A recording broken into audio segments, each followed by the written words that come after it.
Good morning. I'm Vince Lancy. This is the Gold Fix Market Rundown. Cheap silver may be ending as U.S. policymakers begin treating the metal as a strategic input rather than a passive commodity. We believe Washington is moving towards a price floor framework to rebuild domestic silver supply while raising input costs for foreign competitors.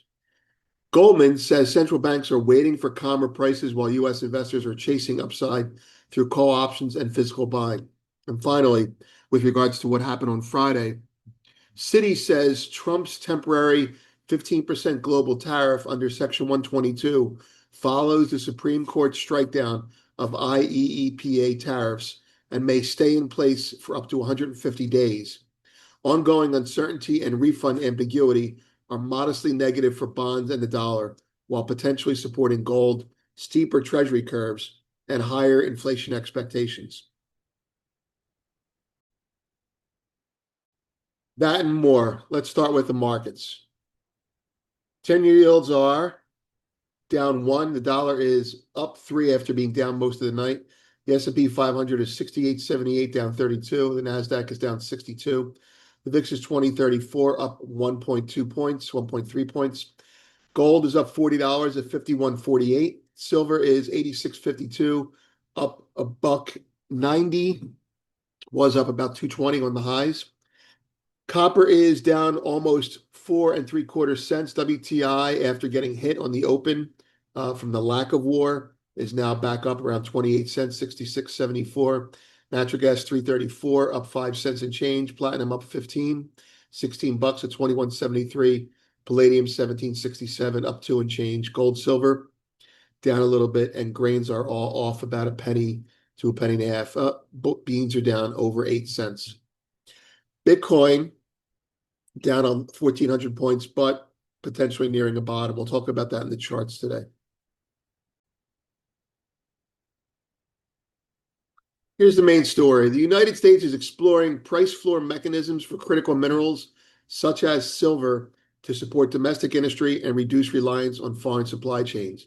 By encouraging sustained higher prices, policymakers will stimulate, we should say, investment in refining and manufacturing capacity at home, while exporting cost pressures to overseas competitors whose industries depend on lower input prices. That story was very popular over the weekend. Next, Citi says Trump Scotus counter tariffs, bullish inflation, gold. Basically, the Supreme Court shot down Trump's tariffs as being unconstitutional, and in doing so, inspired Trump to just implement the 15% global tariff, which he can do under different rules and that is not Supreme Court oriented. This is bullish for gold, and that is why the market rallied on Friday. All right. Your attention to the next two posts there. Goldman central banks raise floor on the gold price, but Americans raise the roof. And CFTC American funds want the gold on dips. We found two posts. We wrote two posts over the weekend that covered this. One was Goldman had noted that Americans are, in fact, buying gold hand over fist. And if they're not buying the EFT, they're buying, the ETF, they're buying calls themselves. So there is a lot of call buying on the ETF side, and there is a lot of physical buying on the central bank side. So together, we're seeing gold, again, up almost $40 right now. Hartnett says trade oil, own gold. Uranium, too much demand, not enough supply. Uranium, too much demand, not enough supply. That's a case to just own uranium, because as a component of the cost of nuclear power, it's really not a big component, and therefore they don't have a problem paying up for it. And then you have see the two founders post their founders special Sunday discussion note and the Sunday reading pod. Over the weekend, in reaction to Donald Trump's reaction to the Supreme Court ruling, UBS put out a piece. We titled it "Sees Gold Rallying Towards 6,200 on Tariff Troubles." So basically, they upgraded their targets, and they see the combination of tariff uncertainty with a need for the Fed to ease as being even more supportive for gold. And remember, UBS has been very conservative. So assuming that they're still conservative, this is low. Assuming that they're getting a little bit more aggressive, well, I think they're a little bit tired of being behind the curve with other banks. They don't usually stay at a higher price target than Goldman for long. So be aware of that. In the chat, we were discussing a lot of things over the weekend. Miners have come up a lot more recently, and I've been, again, threatening and promising, but we're really close to having those levels here. And you know what? I'm not diminishing it, but there's plenty of time. I mean, these things are just so cheap compared to where gold is. Anyway, we'll have some of that for you in the next week or two. PPI is this week. That's on Friday. Factory orders are today, December. They're due at 2.7%. I want to spend some time on the charts today. There's 4 markets that are up. Top right-hand side, gold, silver. Lower left-hand side, WTI and Bitcoin. Let's start with gold.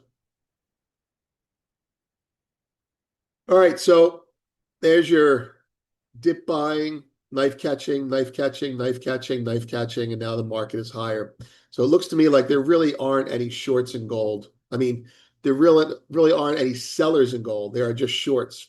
People who either want to buy it or need to buy it, not necessarily shorts per se, but everybody needs the gold. Everybody literally needs the gold now. And it's for collateral purposes. It's for HQLA, which is going to come down the road. It's for repo. It's for insurance purposes. It's for a replacement for U.S. Treasuries. And these are real threats to the U.S.